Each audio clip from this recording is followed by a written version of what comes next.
To protect the pregnant, Maid the millionaire gave up his fortune. The metallic sound of the auctioneer's hammer echoed through the noble hall of the Reynolds mansion, silencing the whispers and astonished stares of those present. Maxwell Reynolds, heir to the family business empire, had just sold his majority stake in Reynolds Enterprises for a fraction of its real value. The journalists present rushed to their phones, eager to break the news that would shake Wall Street the next morning. Sold for $150 million to the Carlton Group, announced the auctioneer, while Maxwell maintained his unwavering posture, discreetly adjusting the navy blue tie that matched his impeccable suit. In the front row, Victoria Reynolds' mother clutched her Hermes bag tightly in her lap, as if she could strangle the frustration she felt. Next to her, Richard Reynolds, her father, maintained the stony countenance that characterized him as one of New York's most feared CEOs. "Maxwell, have you gone mad?" Victoria intercepted him as he headed for the exit. "You're throwing away the legacy of 5 generations." He stopped, looking into his mother's eyes with a serenity that disconcerted her. "No, Ma. For the first time in a long time, I'm thinking clearly." The real reason for his decision was miles away in a modest apartment in Brooklyn, where Sophia Chin, former financial director of Reynolds Companies, was protecting her 6-month-old belly. The same Sophia who had uncovered a corruption scheme involving the company's top brass, including Maxwell's parents. 3 months earlier, when Sophia presented Maxwell with the evidence, his world fell apart. Documents, bank transfers, and compromising emails revealed an elaborate system of fraud that had sustained the Reynolds empire for years. The discovery cost Sophia her job and almost her life when a car accident almost took her off the road the week after her resignation. Maxwell drove his Audi RS7 through the streets of Manhattan, leaving the Upper East Side behind. The city lights reflected in the windshield like shooting stars, each carrying a fragment of the memories she needed to abandon. The weight of the flash drive in her pocket, containing all the evidence Sophia had gathered, seemed to increase with every block. In her Brooklyn apartment, Sophia was pacing back and forth, watching TV coverage of the auction. Her black hair was tied up in a messy bun, and her hands kept stroking her protruding belly as if trying to protect the baby from the waves of anxiety that were consuming her. "You didn't have to do that," were her first words when Maxwell entered her apartment. "I could have." "Yes, you should have," he interrupted her gently, placing his hands on her shoulders. "They would never stop trying to silence you." And now he touched her belly lightly. "It's not just about us anymore." Their relationship had begun discreetly during long nights at work in the company. Sophia, with her financial brilliance and unwavering integrity, showed Maxwell a world beyond the golden walls of the Reynolds fortune. A world where a person's worth was not measured by the zeros in their bank account. "What are you going to do now?" Sophia asked, leading him to the worn but comfortable sofa. Maxwell smiled for the first time that day, feeling the weight of the last few weeks dissipate. "Start again. I have some personal savings and lots of ideas for a new business. Something legitimate, transparent." Maxwell's phone vibrated, a message from Adrian Foster, his best friend and lawyer, confirming that the documents had been handed over to the FBI. It was only a matter of time before the investigation officially began. "Your parents," Sophia hesitated. "They'll face the consequences of their choices," Maxwell added, his voice firm but laden with sadness. "Like all of us." Through the apartment window, the sun was setting over the East River, painting the Brooklyn sky in shades of orange and pink. Maxwell pulled Sophia closer, feeling the warmth of her body and the gentle movement of the baby between them. "You know what's ironic?" he murmured against her hair. "I grew up hearing about the importance of protecting the Reynolds family fortune. But the real fortune was right here, waiting for me to open my eyes and see it." That night, as the town buzzed with the news of the sale of Reynolds Enterprises, Maxwell and Sophia planned their future. A future built not on inherited fortunes or shady schemes, but on the solid foundation of truth and love. The next day, headlines would read, "Reynolds Empire for sale, heir abandons family business." But the real story, the one that really mattered, was being written in a small apartment in Brooklyn, where a man chose to rebuild his life from scratch, protecting those he loved and facing the shadows of his own legacy. The journey that began would be difficult. Maxwell knew he would face not only the wrath of his family, but also the challenge of building something new, something honest. But every time he looked at Sophia, every time he felt the baby move in his hands, he knew he had made the right choice. "Tomorrow will be a new day," Sophia whispered, entwining her fingers with his. "Yes," Maxwell replied. "And for the first time in my life, I can't wait to see what it brings." The FBI office in Manhattan was buzzing with activity when Adrian Foster handed over the confidential folder containing the evidence against Reynolds Enterprises. Special Agent Marcus Thorne, known for his unwavering integrity in white-collar crime cases, flipped through the documents with growing interest. "This is pure dynamite," muttered Marcus, adjusting his thin-framed glasses as he examined Sophia's meticulously organized spreadsheets. "Does her client understand that this could completely destroy the family's reputation?" Adrian nodded, his serious expression reflecting years of friendship with Maxwell. "He understands perfectly. In fact, it was he who insisted on bringing everything to light." Meanwhile, in his new rented apartment in Jersey City, Maxwell was organizing the last of the moving boxes. The space was considerably smaller than his old penthouse, but there was something liberating about its simplicity. His designer clothes and luxury watches had been sold except for a few essentials for business meetings. His phone rang. It was Claire Reynolds, his younger sister. "Max, have you lost your mind?" Claire's voice trembled.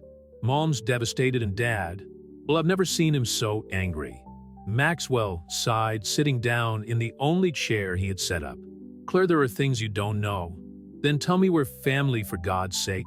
"It's precisely because we're family that I need to protect you. The less you know now, the better." After hanging up, Maxwell drove to Brooklyn. Sophia had scheduled a prenatal appointment, and he wouldn't miss it for the world. On the way, he passed the former headquarters of Reynolds Enterprises. The imposing glass and steel skyscraper still bore the family name, although not for long. At the clinic, Dr. Rebecca Martinez smiled when she saw the couple. "Do you want to know the sex of the baby today?" Sophia squeezed Maxwell's hand, her eyes shining with anticipation. "Yes, please. Congratulations, you're having a girl." The world seemed to stop for a moment. Maxwell felt tears forming in his eyes as he watched the tiny profile on the ultrasound screen. A daughter. His daughter. After the appointment, they walked to a nearby cafe. Sophia stirred her salad, worried. "I got a call from your mother today." Maxwell froze. "What did she say?" "She offered money. A lot of money, so that I would disappear with the baby." Anger surged through Maxwell's chest like a scalding wave. "That ends now." Back at Sophia's apartment, they found a brown envelope on the doorstep. Inside, photos of them at the clinic that morning. A clear message: they were being watched. Maxwell immediately called Adrian. "We need to speed up the process. They're putting pressure on us." "I'm already on it. The FBI will start searching early tomorrow morning." "Maxwell, are you sure you want to go through with this? There's still time to back out." "No, there isn't. Not after what they did today." Maxwell looked at Sophia, who was stroking her belly protectively. "My daughter deserves to grow up in a world without these shadows." That night, while Sophia slept, Maxwell worked on his laptop, developing the business plan for his new company, a consultancy specializing in corporate governance and business ethics. The irony didn't escape him. The notification popped up on the screen, an email from Richard Reynolds. "Son, there's still time to fix this. The name Reynolds means something in this town. Don't throw it all away because of a fling with an employee. Think about your future." "Dad," Maxwell replied with just one line, "I'm thinking about the future. My daughters." The next morning, the headlines exploded. "FBI invests Reynolds headquarters." Maxwell watched on TV as federal agents escorted executives out of the building. Among them his parents. Sophia approached, enveloping him in a silent hug. "Are you all right?" "I will be," he replied, turning to face her. "You know, I've spent my whole life trying to be the son they wanted. Now, for the first time, I'm being the man I need to be." The phone rang again. It was Claire. "Max, I saw the news. I found some documents in Dad's office. I think you need to see this." "Claire, don't get involved. Please." "Too late, brother. I've copied everything down. I'm going to your apartment." Maxwell hung up, feeling the weight of the next few hours. More revelations, more painful truths. But as he looked at Sophia and thought of his unborn daughter, he knew that every difficult moment was worth it. "We're gonna need more coffee," said Sophia, trying to ease the tension. And maybe some muffins from that bakery you love." Maxwell smiled, grateful for the way she always managed to bring light to even the darkest moments. "How about lunch first? I know a great place in Williamsburg." As they walked hand in hand through the streets of Brooklyn, Maxwell realized that for the first time in his life, he wasn't just existing within someone else's expectations, he was truly living. And although the road ahead was uncertain, he had everything that really mattered by his side. Claire Reynolds arrived at the Jersey City apartment carrying a worn brown briefcase and deep circles under her eyes. Maxwell immediately noticed how different her sister, always impeccable in her designer clothes, looked in simple jeans and a Columbia University sweatshirt. "You won't believe what I found," said Claire, spreading out documents on the kitchen table. Dad kept a secret file on every member of the board. Blackmail Maxwell. Years and years of blackmail. Sophia, who was preparing tea in the small kitchen, approached with interest. The documents revealed a web of manipulation that extended far beyond the financial fraud that had already been uncovered. Richard Reynolds had built his empire not just on falsified figures, but on the darkest secrets of New York's business elite. "There's more," Claire continued, her voice shaking. "I found records about Sophia's car accident. It was no coincidence. They hired someone, an ex-military man called Marcus Dawson." Maxwell felt his blood run cold. Instinctively, he placed himself between Sophia and the window, as if he could protect her from invisible threats. "We need to get this to the FBI immediately." "I've already made digital copies of everything," Claire assured him, pulling a USB stick out of her pocket. "And Maxwell, there's something on Mom too, something even Dad doesn't know." Before she could continue, Maxwell's cell phone rang. It was Adrian Foster. "Turn on the TV now," was all he said. On the screen, Victoria Reynolds, always the picture of sophistication, was being escorted out of the family mansion. But what shocked Maxwell was not the scene itself, but the subtle smile on her lips as she got into the car. "She gave herself up voluntarily," Adrian explained over the phone, "and she's willing to testify against her father." The silence that followed was broken by the sound of the kettle. Sophia served the tea in simple mugs, a stark contrast to the French porcelain cups Maxwell grew up using. "Why now?" Maxwell muttered, more to himself than to the others. Claire rifled through the documents until she found a specific sheet. "Maybe that explains it. Mom found out that Dad was planning to replace her on the board with Jennifer Carlton, the wife of the buyer of the shares." Sophia added understanding. It was a double trap. Maxwell recalled the countless times he had witnessed the toxic dynamic between his parents, masked by smiles at charity events and perfect family photos. The Reynolds empire had always been built on appearances. "We need to be careful," Adrian warned, still on the phone. "With Victoria cooperating, Richard will become desperate. And desperate men are dangerous." As if to confirm his words, Sophia's cell phone beeped with a message, a photo of her leaving the doctor's office that morning with a red X superimposed on the image. Maxwell acted quickly. "Claire, do you have a place to stay?" "I could go to a friend's apartment in Boston," she replied, already understanding her brother's plan. "Sophia, pack your bags. We can't stay here." In less than an hour, they were all on the move. Claire took a train to Boston while Maxwell and Sophia drove to a destination that only Adrian knew about, a safe house in Connecticut owned by a retired former federal judge. During the journey, Sophia remained silent, her hands resting protectively on her belly. Maxwell alternated between watching the rearview mirror and watching her, his heart clenching with a mixture of love and concern. "You know what's funny?" Sophia finally said when they were already on I-95. "I always dreamed of having a big, noisy family full of love. Now I see that family isn't about quantity, it's about quality." Maxwell took her hand, intertwining their fingers. "Our daughter will have that. She'll have love, honesty, integrity. Everything that was lacking in my family." On the radio, a special report interrupted the music. Richard Reynolds had been found unconscious in his cell. A suicide attempt, investigators suspected. "He would never kill himself," Maxwell said with certainty. "It's another move. He'll try to use this to gain sympathy from the jury." They arrived at the safe house at dusk. It was a modest property surrounded by trees with a discreet but efficient security system. Adrian was waiting for them on the porch, accompanied by 2 FBI agents. "You'll be staying here until the trial," Adrian explained. "Agent Thorne has guaranteed 24-hour protection." As they settled down, Maxwell received one last message from Claire. "I'm safe. In Max. Thank you for being the brother I always needed." That night, lying next to Sophia in a strange bed, Maxwell thought about how his life had completely changed in a matter of months. From heir to an empire to key witness in a federal case. From the gilded solitude of his penthouse to the welcoming simplicity of true love. "What are you thinking about?" Sophia asked sleepily. "About how sometimes we need to lose everything to find what really matters." The baby kicked, as if to agree, making them both smile in the darkness. Outside, FBI agents stood guard, and somewhere Richard Reynolds was planning his next move. But there in that simple room in Connecticut, Maxwell finally understood the true meaning of wealth. The safe house in Connecticut turned into a makeshift headquarters over the next few weeks. Agent Thorne established a strict security routine, with teams taking turns in 8-hour shifts.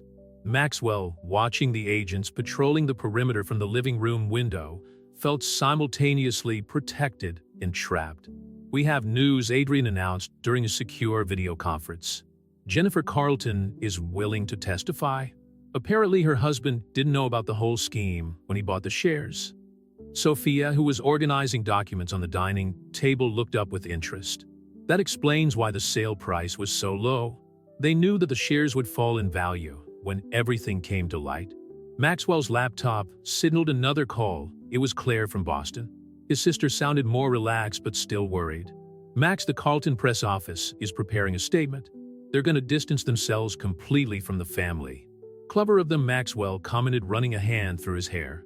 "And how are you?" "Fine. My friend Rachel has connections with an NGO that helps witnesses to corporate crimes. They're mentoring me." One of the agents interrupted the conversation, handing Maxwell an envelope. Inside were photos of Richard Reynolds being transferred to the prison hospital after his suicide attempt. The almost imperceptible smile on his face confirmed Maxwell's suspicions. "Your father is playing chess," observed Agent Thorne, who had just arrived. "But this time he doesn't have all the pieces on the board." Sophia felt a sudden contraction and put her hand to her stomach. Maxwell was by her side in seconds. "Is everything all right?" "Yes, she's just more agitated today." She smiled, but Maxwell noticed a shadow of concern in her eyes. That evening, as they prepared dinner together in the small kitchen, Maxwell realized how precious simple acts like cutting vegetables or washing dishes had become. At the Reynolds mansion, he had never set foot in the kitchen. "Do you know what I miss most?" Sophia asked, dressing a salad. "The view of Brooklyn Bridge at sunset." "We can come back soon," Maxwell promised, although they both knew that soon was a relative concept in the world of federal justice.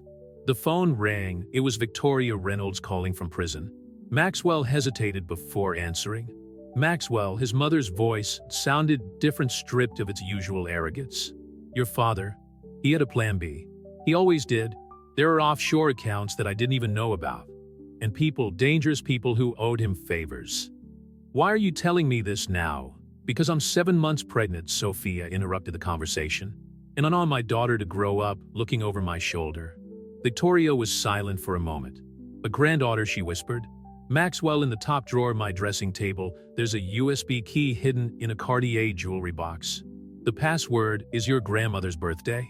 After hanging up, Maxwell immediately contacted Adrian and Agent Thorne. In less than an hour, an FBI team was recovering the USB. "This could be our turning point," Adrian commented. "But it could also be another trap."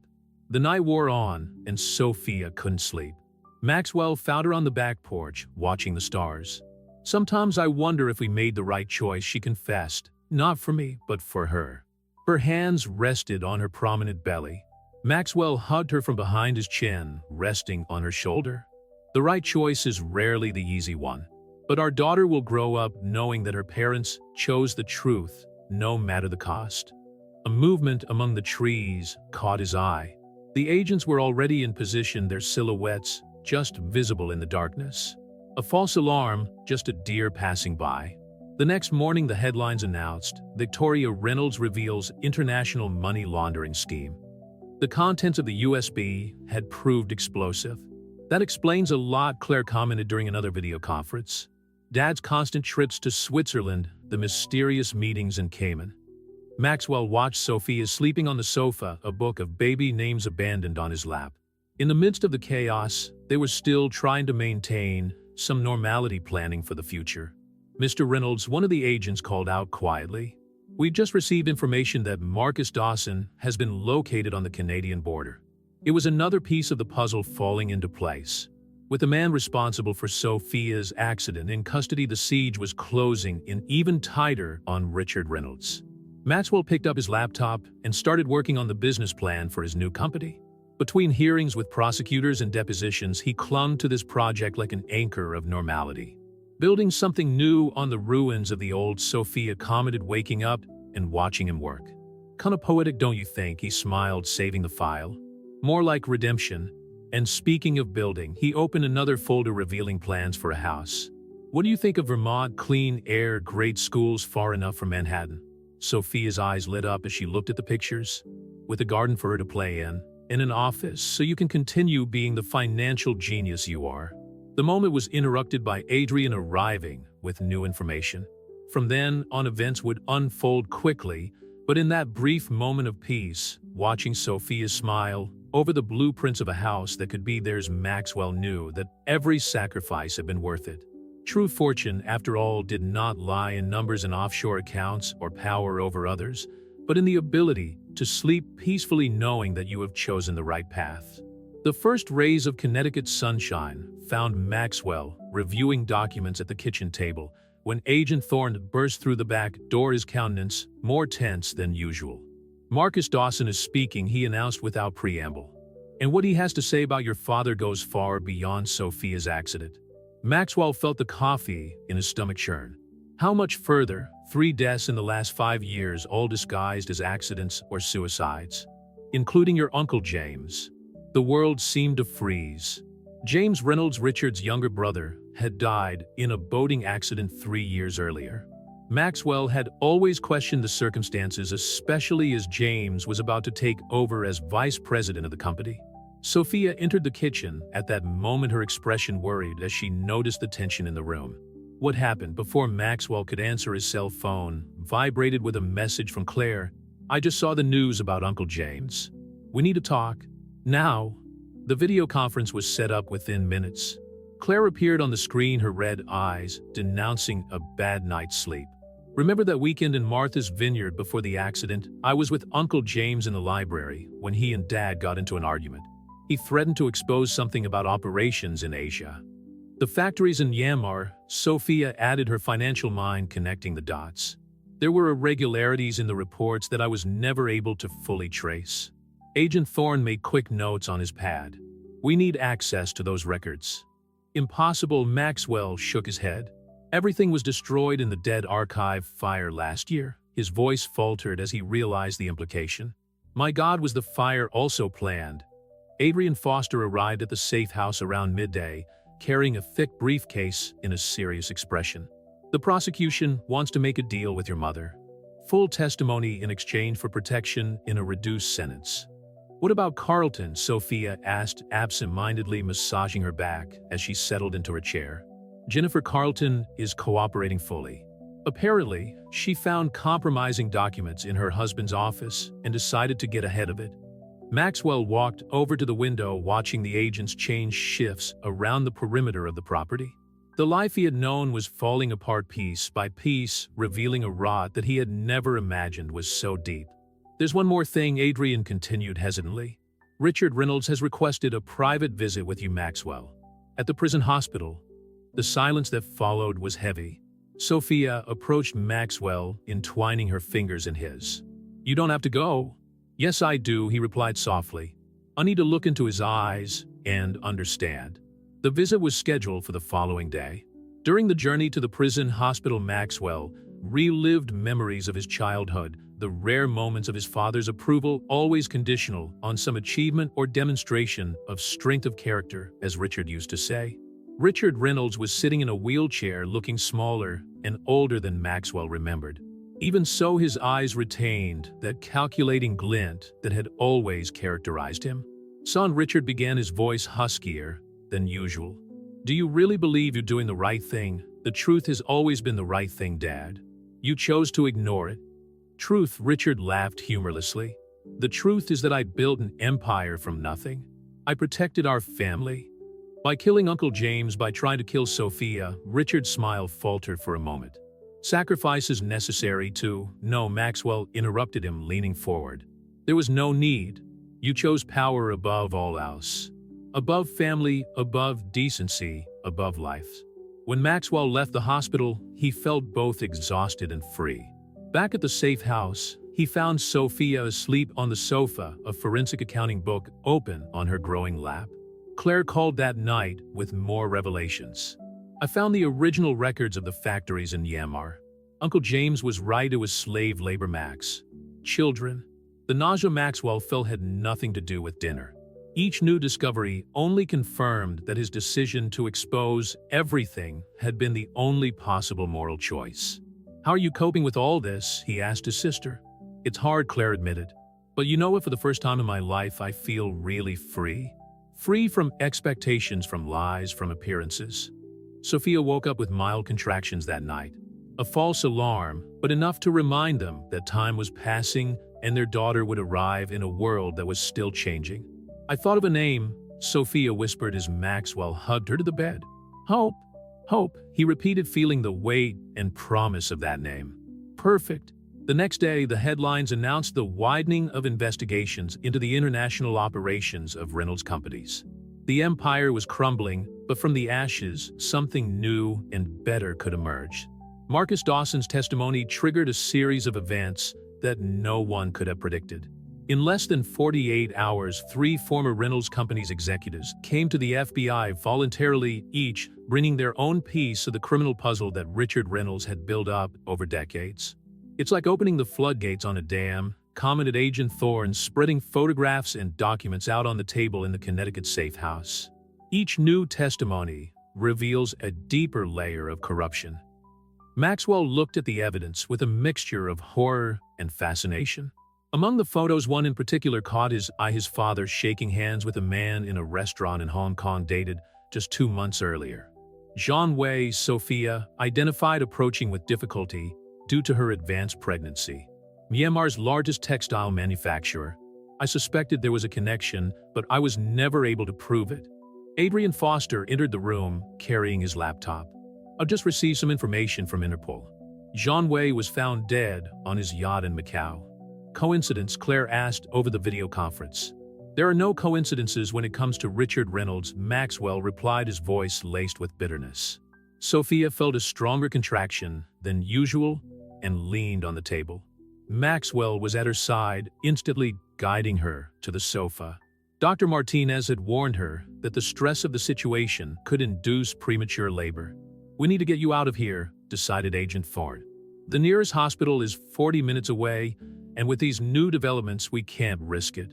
I have a suggestion, Adrian interjected. My sister has a private clinic in Newport, Rhode Island. Controlled environment, trustworthy staff, and we can set up a proper security perimeter. The move was organized quickly.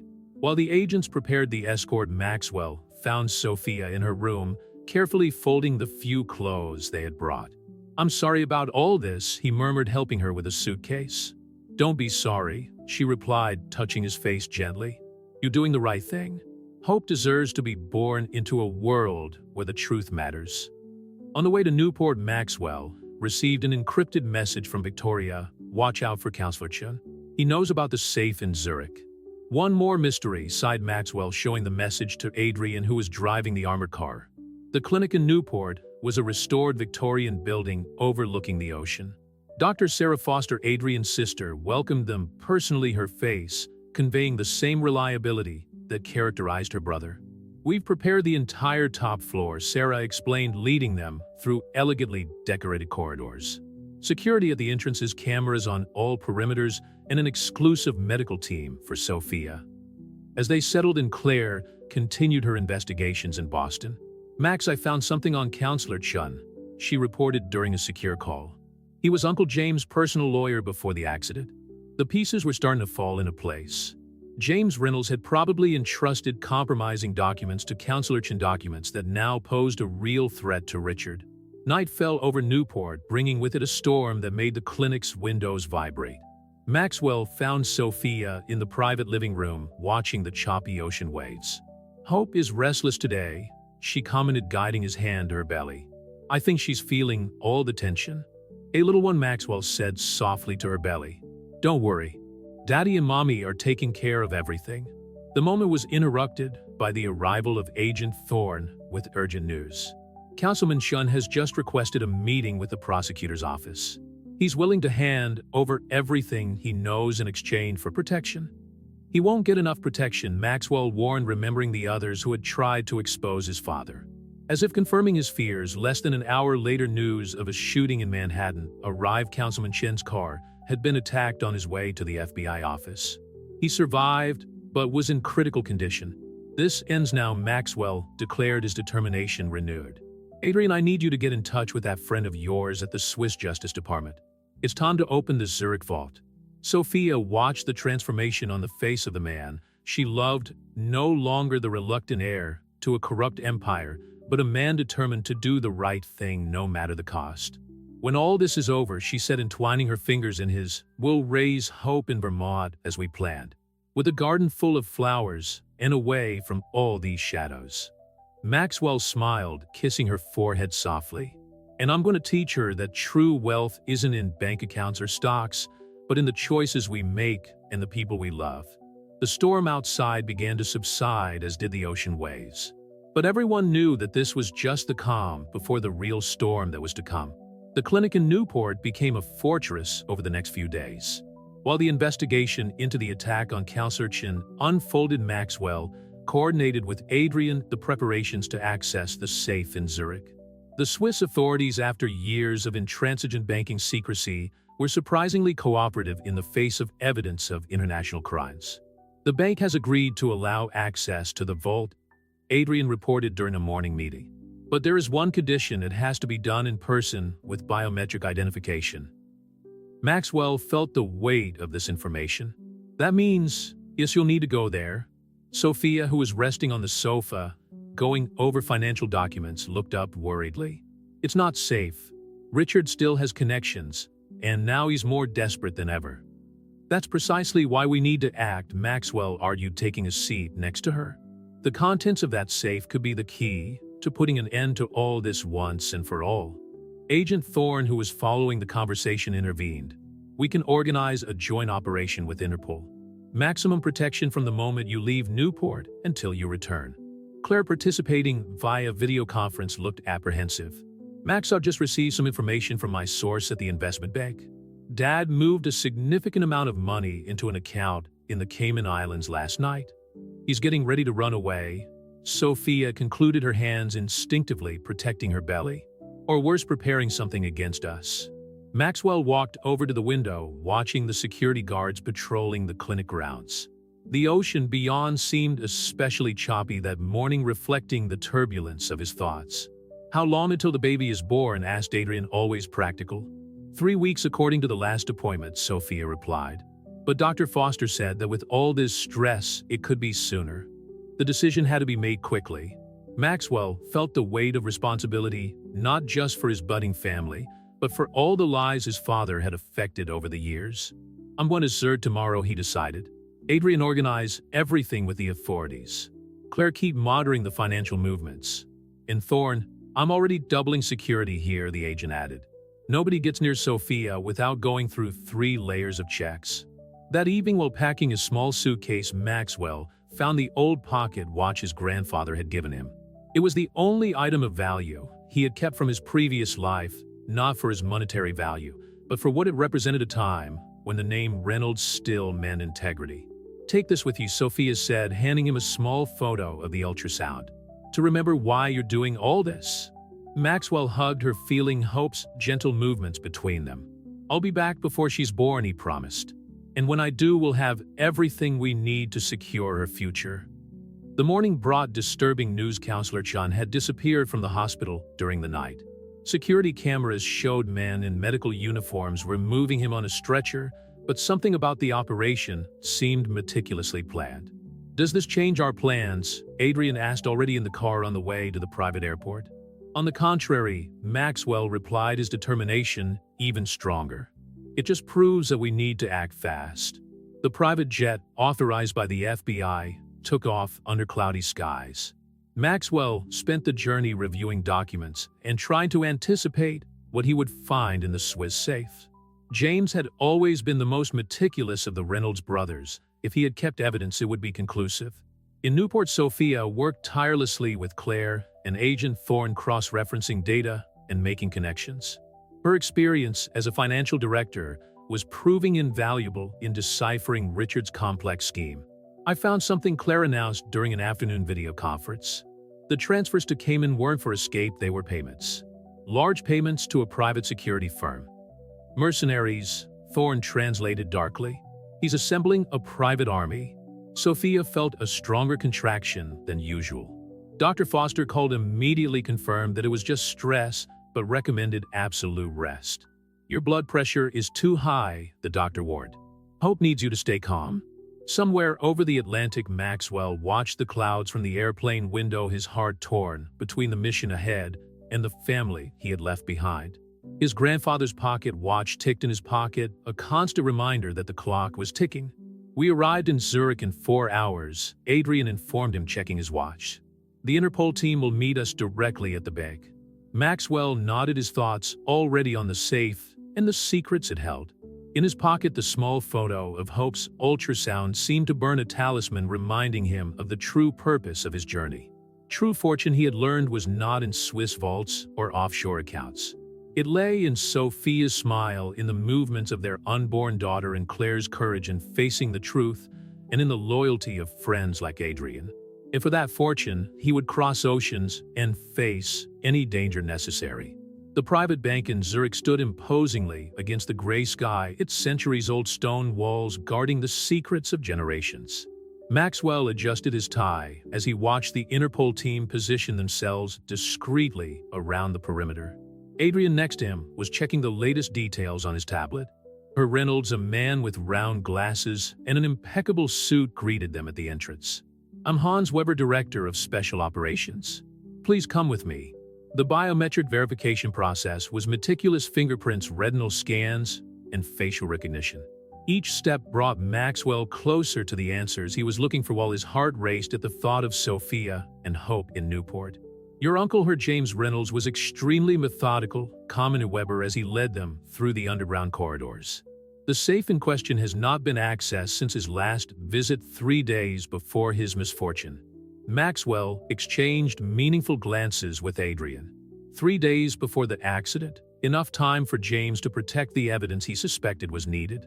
In Newport, Sophia was working with Claire via video conference, analyzing the financial movement patterns of the security company hired by Richard. Black River Security, Claire explained, has a history of questionable operations in conflict zones. Its employees are mainly ex-military with special operations training. Sophia felt another contraction, stronger than the previous ones. Dr. Foster, who was now monitoring her vital signs every hour, frowned at the monitor. "Her pressure is still rising," he warned. "We need to consider the possibility of a premature birth." In the Swiss bank, Maxwell watched Weber enter a series of codes into a digital panel. The vault door, a masterpiece of German engineering, slid silently open, revealing a small chamber. "My God," Adrian muttered when he saw the contents. As well as the expected documents, there was a laptop sealed in a vacuum pack and a USB stick protected in a titanium case. But what caught Maxwell's eye was a yellowed envelope in his handwriting. "To Maxwell, open only when necessary." Uncle James knew. Maxwell realized, his voice breaking. He knew this would happen. The laptop was protected by advanced encryption, but the USB stick revealed its contents immediately: GPS coordinates, dates, and names, dozens of them. Each entry corresponded to an illegal Reynolds Company's operation. "This is bigger than we thought," Adrian commented, scrolling through the files. "Human trafficking, slave labor, murders. Your father built an international criminal network." Maxwell opened the envelope with trembling hands. Inside, a handwritten letter began, "Dear nephew, if you are reading this, my suspicions have been confirmed. In Newport, Agent Thorne was receiving alarming information. 3 former Black River soldiers have been identified landing in Boston," he informed the security team. "We need to move Sophia immediately." "No," Sophia protested, holding her stomach. Maxwell needs to know where to find us when he gets back. Claire, still on the video conference, suggested an alternative. Grandma Reynolds' farm in Vermont. It's been abandoned for years, but it still belongs to the family. No one would think of looking there. The content of James' letter revealed a meticulously thought-out plan. He had spent years collecting evidence, building a safety net that would only be activated after his death. Your father is not just a corrupt man, Maxwell, the letter explained. He is the center of a web that stretches across continents.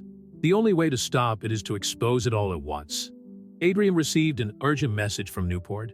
Maxwell, we need to get back.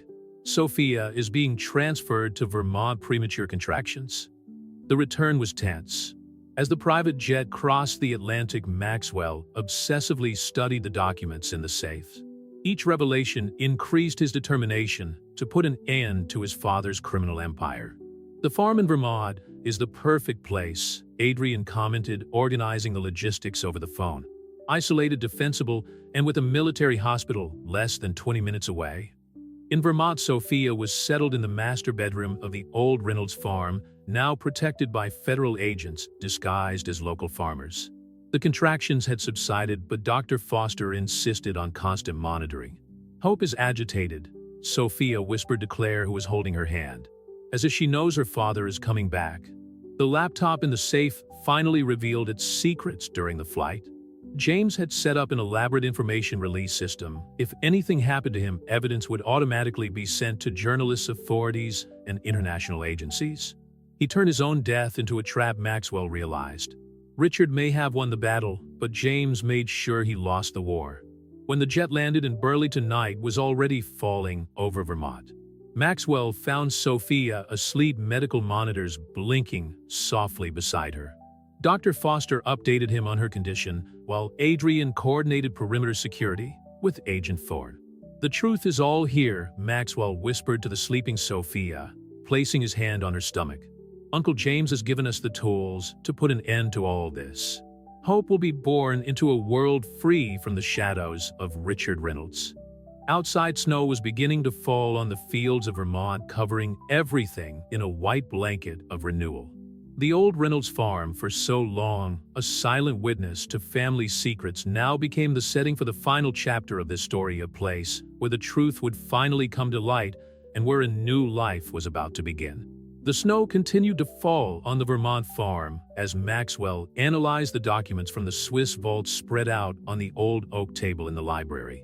James Reynolds' revelations were deeper and more disturbing than he had first imagined. The recovered laptop contained not only records of the illegal operations, but also videos, secret recorded meetings, compromising conversations, irrefutable proof of the extent of the corruption. We need to organize this methodically, Adrian commented, categorizing the files on his tablet. Each accusation needs to be backed up by concrete evidence when we present it to the grand jury. A movement on the security monitor caught Maxwell's eye. 3 unfamiliar SUVs were approaching down the country road, their headlights cutting through the darkness of the snowy night. Black River, Agent Thorne confirmed over the radio. Teams in position. Omega protocol activated. Maxwell rushed to the room where Sophia was resting. Dr. Foster was already on alert, preparing portable medical equipment for a possible evacuation. The contractions are more frequent, Sophia reported, trying to remain calm. Hope knows something is happening. I won't let anything happen to you, Maxwell promised, kissing her forehead as he helped her to her feet. We have a contingency plan. Claire, still connected via secure video conference, was coordinating with local authorities. The state police are on their way, but with this snow, it could take 20 minutes. The first shots echoed through the property. The undercover federal agents had set up a defensive perimeter, but the Black River mercenaries were well-trained and numerous. Basement, Adrian instructed, leading the group through a secret passage that James had shown Maxwell as a child. There's an exit that leads to an abandoned barn half a kilometer from here. Sophia breathed heavily, leaning on Maxwell as they descended the narrow steps. Dr. Foster was monitoring her vital signs with a portable device, his expression increasingly worried. Blood pressure's rising, he muttered to Maxwell. We need to keep her calm and find a safe place quickly. The basement of the old Reynolds estate was a maze of tunnels built during Prohibition. James had kept the passageways in good repair, anticipating that one day they might be needed. Your uncle thought of everything, Adrian commented, consulting a digital map of the tunnels on his tablet. There are 3 possible escape routes. Above them, the sound of gunfire and explosions intensified. Agent Thorne was coordinating the defense. By radio, his voice calm, even in the midst of the chaos. Maxwell, Sophia called softly, pausing for a moment. The bag is ruptured. Time seemed to freeze. Dr. Foster immediately began preparing emergency equipment while Adrian checked the nearest position for a medical rescue team. We can't move her much further, the doctor declared. Labor has begun. Maxwell looked at the dark tunnels ahead, then back the way they came where sounds of combat echoed ever closer. A decision needed to be made. Claire, he called through the secure communicator. I need you to access the estate security cameras. How many Black River men can you identify? 12 on the outer perimeter, possibly more approaching, she replied after a moment. Mux, I just intercepted a communication. Richard is with them. The revelation hit Maxwell like a punch. His father had decided to personally command the operation, probably realizing that this was his last chance to regain control of the situation. There's an old storage room 50 meters ahead, Adrian informed them, consulting the map. It was refurbished by James a few years ago.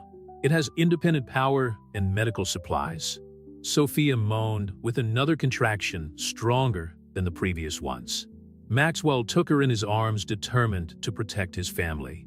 We'll get this baby safely, he promised, following Adrian down the tunnel while Dr. Foster accompanied them with the essential equipment. The storage room was surprisingly well equipped. Silent generators provided power for lighting and basic equipment. James had turned the place into a real bunker. He knew we'd need this one day, Maxwell realized, helping Sophia to settle into a makeshift hospital bed. Through the communicator, they could hear Agent Thorne coordinating the resistance. The Black River men had found the entrance to the basement, but the tunnels were a maze designed to confuse invaders. Maxwell, Richard Reynolds' voice echoed over the radio, surprising everyone. Don't be silly. Hand over the documents, and we can sort this out as a family. Family, Maxwell replied, holding Sophia's hand as she faced another contraction. You lost the right to use that word when you ordered the death of your own brother. The silence that followed was deafening. Then Richard's voice came back colder. So you know, I know everything, Dad, and in a few hours the whole world will know too. Adrian signaled that the automatic transmission of James' files had begun. In newsrooms around the world, editors were receiving packets of data, revealing the true nature of the Reynolds empire. 10 centimeters dilated, Dr. Foster announced. It's time, Sophia. As hope prepared to come into the world, above them a battle raged on. But in that underground room, protected by decades of planning, by an uncle who never gave up on the truth, a new life was about to begin, a symbol of hope in the midst of the storm. Hope's high-pitched cry echoed through the underground tunnels of the Reynolds estate, mixing with the distant sounds of the confrontation above. Maxwell held the tiny hand of his newborn daughter, while Dr. Foster completed the necessary medical procedures. Sophia, exhausted but radiant, couldn't take her eyes off the little bundle in her arms. She's perfect, she whispered, touching the few dark strands that covered the baby's head. And strong like her father. The moment of peace was interrupted by Adrian's urgent voice on the communicator. They found the main tunnel. They're approaching our position. Maxwell exchanged glances with Sophia, both aware of the seriousness of the situation. Dr. Foster was already preparing equipment for a possible emergency move while checking the vital signs of mother and daughter. Claire, Maxwell called through the secure channel. Situation: the state police have finally arrived, his sister replied, her voice tense even through the digital communication. But the snow is making access difficult. In Max, Dad is moving through the tunnels himself. He brought Marcus Dawson with him. The mention of the contract killer's name made Maxwell instinctively reach for the gun in his holster. The man who had tried to kill Sophia months before was now just a few meters away from her family. The evidence, he asked Adrian, who was monitoring the transmission of the files on his tablet. 80% set. Major media outlets have already started publishing the first stories. The Wall Street Journal is preparing a special edition for tomorrow. Sophia cradled hope in her arms, her eyes meeting Maxwell's with determination. We can't let them get to the original documents. They're our only guarantee. I agree, Adrian interjected. Even with the digital copies, the originals are fundamental to the judicial process. The sound of footsteps echoed through the adjacent tunnel. Maxwell positioned himself at the entrance to the room, exchanging signals with the federal agents who formed the last line of defense. Maxwell, Richard Reynolds' voice sounded closer now. Think of your daughter. What future will she have if you destroy everything our family has built? An honest future, Maxwell replied, his voice firm. No secrets, no crimes, no innocent blood staining your name. A shot cut through the air, ricocheting off the nearby wall. Maxwell stepped back, shielding the entrance as the agents returned fire. The files are complete, Adrian announced. CNN is broadcasting live. Richard Reynolds is officially the most wanted man in the country. As if to confirm the news, the communicator crackled with Agent Thorne's voice. FBI helicopters have just landed on the northern perimeter. Tactical teams are taking control of the operation. Hope began to cry her innocent cry, echoing through the centuries-old tunnels. For a moment, all the shooting ceased. Maxwell, Richard's voice sounded different now, almost broken. Let me at least meet my granddaughter. To use her as a bargaining chip like he did with Uncle James. Your uncle was weak. He didn't understand that sometimes sacrifices are necessary. No, Maxwell replied, his voice charged with emotion. He was the strongest of us. Strong enough to do the right thing, even though he knew it would cost him his life. A new sound echoed through the tunnels, the unmistakable clatter of tactical equipment and voices commanding surrender. The FBI team had found the secondary entrances. It's over, Dad, Maxwell declared. Surrender while you can still do it with dignity. The silence that followed was broken by a single gunshot, then the sound of a body falling. Marcus Dawson is neutralized, the voice of a tactical agent reported. Richard Reynolds is in custody. Maxwell ran back to Sophia and Hope, finding them protected by Adrian and Dr. Foster. His daughter had stopped crying and was now looking around with curious eyes that resembled Sophia's. Let's get you out of here, Adrian said, already organizing the evacuation with the incoming medical teams. As they carefully made their way up the tunnels, Maxwell saw his father being escorted by federal agents. Richard Reynolds, the man who had seemed invincible for so long, now looked small and defeated. You chose a wrong side, son, Richard muttered as he passed them. Maxwell looked at Sophia, who was holding Hope protectively in her arms, then at Claire, who was running towards them after coordinating with the authorities, and finally at Adrian, who had risked everything to help them. No, Dad, he replied softly. For the first time in my life, I chose the right side. Outside, the snow had stopped falling. The sun was rising over Vermont, its first golden lights reflecting on the white blanket that covered the property. A new day was beginning, not just for Hope, but for all of them. The days following the fall of Richard Reynolds were a whirlwind of testimonies, headlines, and shocking revelations. From the safety of an FBI-protected house on the outskirts of Burlington, Maxwell watched events unfold as Sophia recovered from childbirth, and Hope grew up oblivious to the chaos that her arrival into the world had witnessed. Reynolds Company's shares have plummeted 80% since the first revelations, Adrian reported, showing the news on his tablet during breakfast. The Carlton Group is suing for fraud, and 3 board members have already made plea bargains. Maxwell cradled Hope in his arms as the little one took her bottle. What about Black River dismantled? The FBI has traced connections to other illegal operations in 5 countries. Marcus Dawson is cooperating in exchange for a reduced sentence.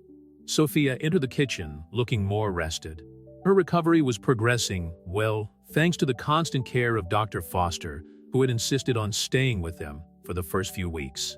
Claire called, she announced, pouring herself some tea. Victoria got a better deal with the prosecution. She's going to testify about all the operations in Asia.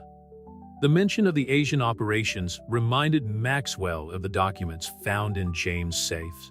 The evidence had exposed a human trafficking network disguised as corporate recruitment, with dozens of young workers brought illegally to clandestine factories.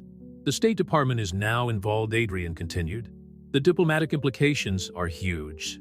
Hope let out a small burp, making everyone smile momentarily. It was in these moments of domestic normality that Maxwell found the strength to face the turmoil outside. I receive an interesting proposal, Sophia commented, taking a seat next to them. The Securities and Exchange Commission wants me to lead a special task force to investigate other similar cases on Wall Street. Maxwell took her free hand proudly. You'd be perfect for this. No one understands better how these schemes work. Speaking of work, Adrian interjected, that corporate governance consultancy idea of yours, 3 big companies have already shown interest. The sound of approaching cars made everyone tense up for a moment until they recognized the code of the Federal Escort's headlights. Claire had arrived for her weekly visit. You're not going to believe this, she announced as soon as she entered, taking off her snow-covered coat. They've found the bodies. Maxwell felt his stomach sink. The bodies were a reference to the other victims of Richard Reynolds that James had documented, executives and journalists who had discovered too much over the years. Where an abandoned estate in upstate New York.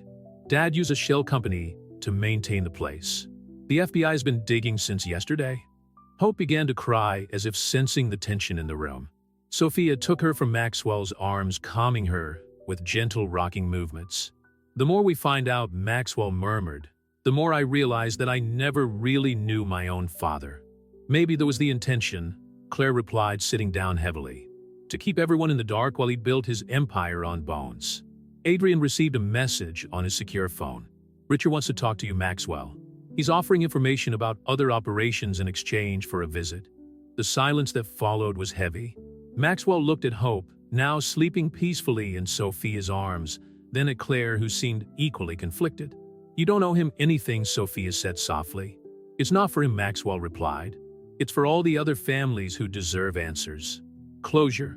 The decision to visit Richard in federal prison was not an easy one, but Maxwell knew it was necessary. Before leaving, he held Hope one last time, absorbing her innocence and purity as a shield against what he was about to face. Remember, Adrian advised during the journey, he's still manipulative. Every word will be calculated.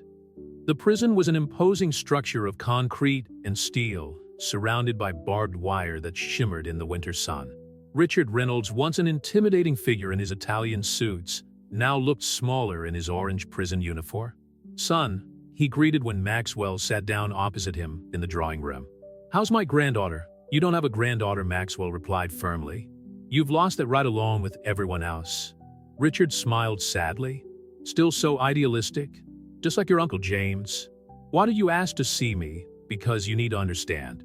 Everything I've done, every decision has been to protect our family. Our legacy. Maxwell leaned forward, his eyes fixed on his father's. No, you did everything for power, and now you've lost even the right to know your own granddaughter. When Maxwell left the prison that afternoon, he felt lighter, as if one last weight had been lifted from his shoulders. On the horizon, the sun was setting over Vermont, painting the sky in shades of hope. Spring had arrived in Vermont, bringing with it the first signs of renewal.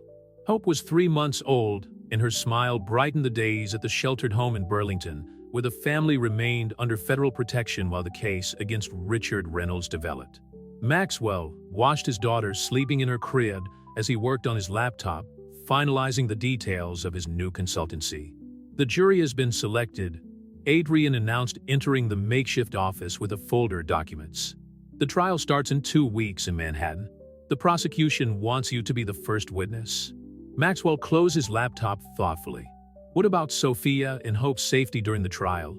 I've already organized everything with Agent Thor. They'll be staying in a safe house in Westchester with direct access to the courthouse when Sophia needs to testify. Claire, who was spending more and more time with them, came in carrying his stack of newspapers. The headlines continue to explore new facets of the Reynolds case, each revelation more shocking than the last. 3 executives from the Asian branch were found dead in Singapore. She reported, her voice tense.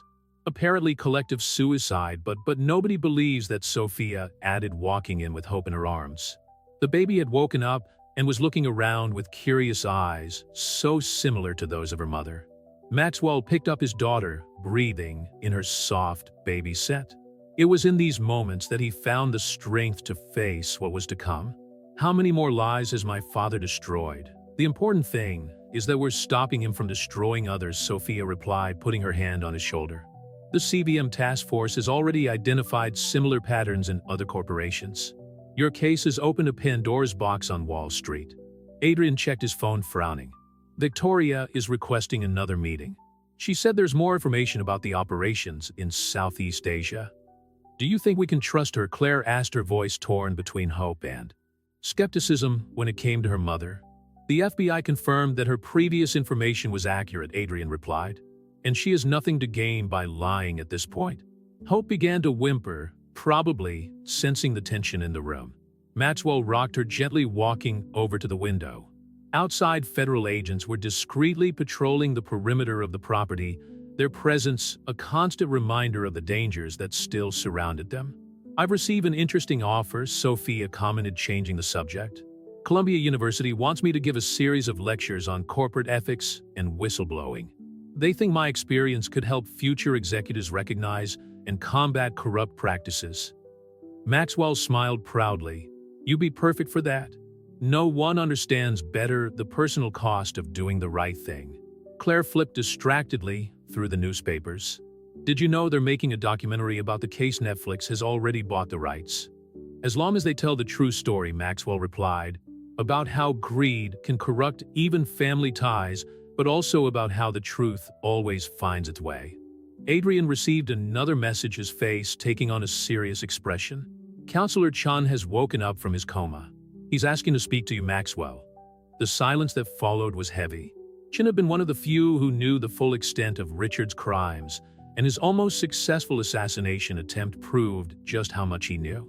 When Maxwell asked, handing Hope back to Sophia, tomorrow, the hospital has set up a special security scheme. That night, after Hope had finally gone to sleep, Maxwell found Sophia on the balcony, watching the stars. The spring air was fresh, carrying the scent of the first flowers in the garden.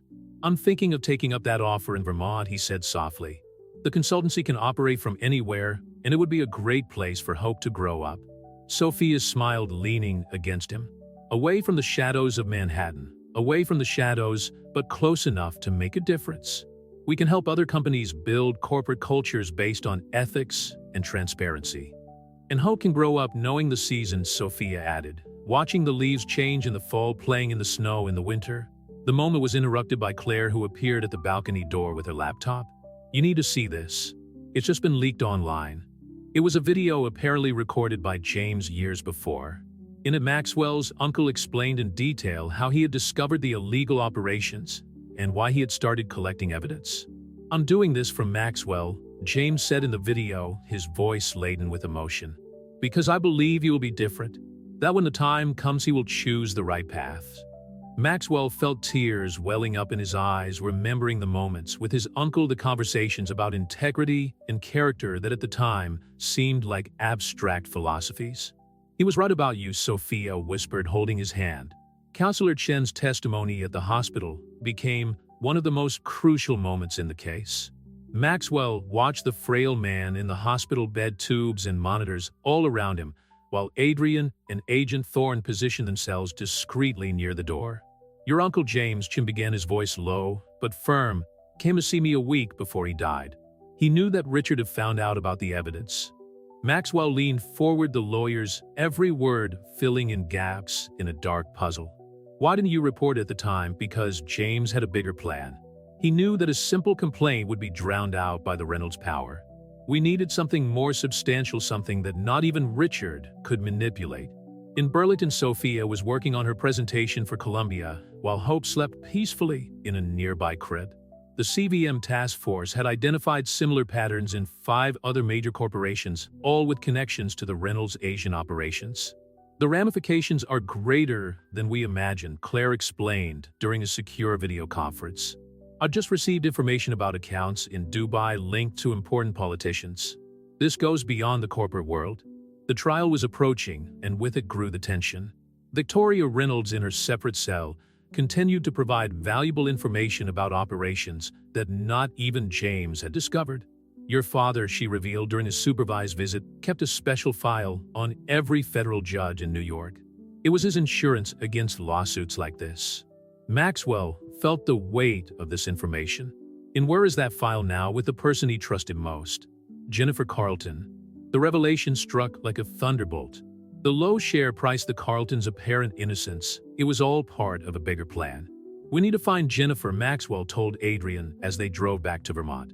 "If she has those files, it's already done," Adrian replied, a small smile on his lips. "The FBI tracked her down in Aspen. She's willing to cooperate in exchange for full immunity." At home, Maxwell found Sophia and Hope in the garden, enjoying the afternoon sun. His daughter, now more expressive, was smiling as she watched the butterflies dancing among the newly planted flowers. "How did it go with Chun?" Sophia asked, noticing her husband's thoughtful expression. "Enlightening and frightening." Maxwell sat down next to them, letting Hope grasp his finger with her small hand. "My father's empire was even bigger and more corrupt than we imagined. But it's ending," Sophia reminded her softly. "And we're building something new, something clean." Maxwell's consultancy had already attracted significant interest. Companies were seeking his expertise, not only in corporate governance, but in how to implement profound cultural changes. "I got an interesting invitation," he commented, watching Hope play with a fallen leaf. "Harvard wants me to teach a course on business ethics next semester. It could be a good complement to your lectures at Columbia." Claire arrived that evening with more documents. Jennifer Carlton's files have started to leak. 3 federal judges have already declared themselves barred from acting in the case. Richard is still trying to control the game from inside the prison, Maxwell observed, analyzing the documents. "But this time we're one step ahead. Agent Thorne was personally coordinating security for the trial. We've received information about possible interference attempts. Remnant Black River mercenaries have been spotted in Manhattan." "How long until the trial starts?" Sophia asked, concern evident in her voice. 10 days, Adrian replied, consulting his calendar. "The media is already in a frenzy. Every investigative reporter in the country wants a piece of this story." Maxwell spent the night going over his statement, every word carefully chosen to expose the truth without leaving any loopholes for legal manipulation.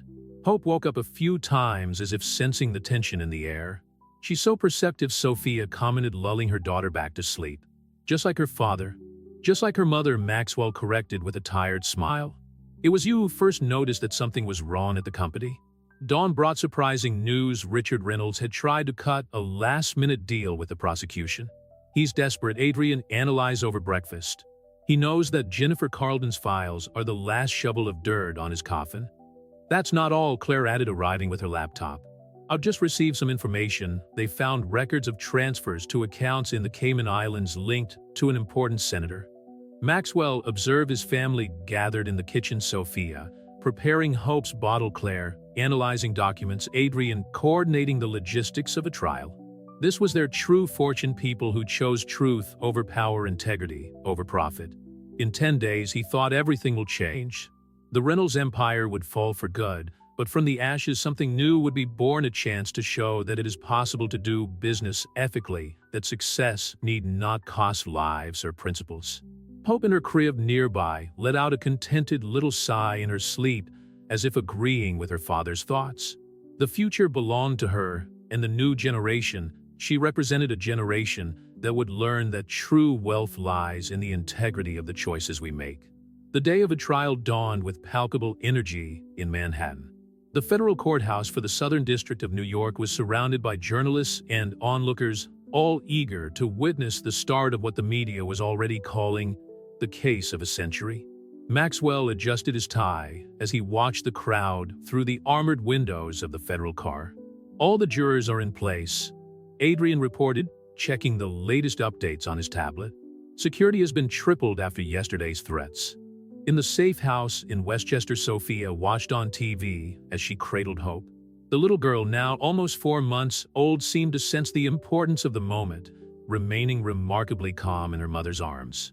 "The empire your grandfather built is about to fall," Sophia whispered to her daughter. "But your father is building something much bigger, a real legacy." Claire arrived at the courthouse via the back entrance, carrying a folder with the latest evidence she had uncovered. Her investigations had revealed connections between the Reynolds operations and 3 senators, expanding the case beyond the corporate sphere. Jennifer Carlton just arrived, she reported over the secure communicator. She brought all the original files on the judges. "The prosecution is ecstatic. The most tense moment came when Richard Reynolds was escorted into the courtroom. His orange prison suit contrasted dramatically with the still proud posture he tried to maintain. His eyes met Maxwell's for a brief moment, conveying a mixture of defiance and resignation. The prosecution calls Maxwell Reynolds as its first witness, announced Judge Catherine Sullivan, one of the few magistrates who had not been compromised by Richard's blackmail files. As he walked to the witness stand, Maxwell felt the weight of all the lives affected by his father's crimes, the exploited workers in Asia, the silenced executives, his Uncle James. Every step was a promise of justice. "Mr. Reynolds," began Prosecutor Amanda Chun, "please tell the jury when you first suspected the illegal activities at Reynolds Companies." Maxwell took a deep breath, his voice steady as he answered. "It all started when Sophia Chun, our then CFO, found discrepancies in the reports of the Asian operations. The next few hours were a parade of devastating revelations." Maxwell meticulously detailed every discovery, every piece of evidence James had collected, every piece of the criminal puzzle his father had built up over decades. In Westchester, Sophia watched the testimony with tears in her eyes, proud of the strength and integrity of the man she had chosen as her life partner. Hope, sensing her mother's emotion, stretched out her small hands towards the TV screen as if to touch her father. "The truth," Maxwell concluded a statement, "isn't just about exposing crimes or bringing down empires. It's about choosing what kind of person we want to be, what kind of world we want to leave to our children." During the break, Adrian brought news of the international repercussions. The authorities in Singapore have just arrested 3 executives linked to human trafficking operations.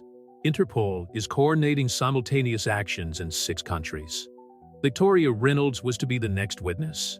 Before entering the courtroom, she asked for a moment with Maxwell. "I know I don't deserve your forgiveness," she said, her voice trembling, "but I want you to know that I'm proud of the person you've become. Hope is lucky to have you as a father." The trial continued for hours, each testimony revealing new layers of corruption and criminality.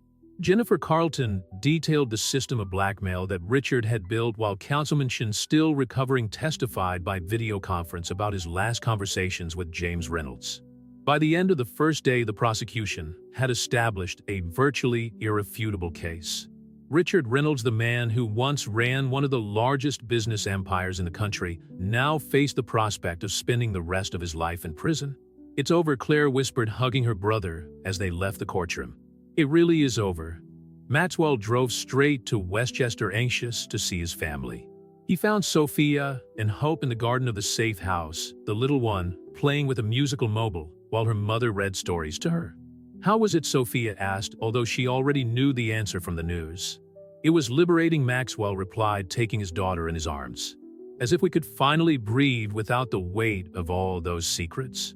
Adrian arrived shortly afterwards with the final documents for the consultancy. Maxwell's new company, focused on corporate ethics and transparent governance, had already attracted significant clients. 3 large corporations want to implement compliance systems based on the Reynolds case, he reported. "Your lectures at Harvard are on a waiting list." Sophia smiled, showing her own schedule. "Columbia wants to expand the lecture program to a full course on whistleblowing and corporate responsibility." As the sun set over Westchester, Maxwell looked at his true fortune, not the millions he had abandoned, but the family he had built, the friends who remained loyal, and the chance to turn a history of corruption into a legacy of integrity. "Hope," he whispered to his sleeping daughter, "you will never have to choose between doing the right thing and being loyal to family. Because your family will always choose to do the right thing." And so, as the Reynolds empire crumbled in the courts, something new and more valuable emerged from its ruins: a story of redemption, truth, and unconditional love.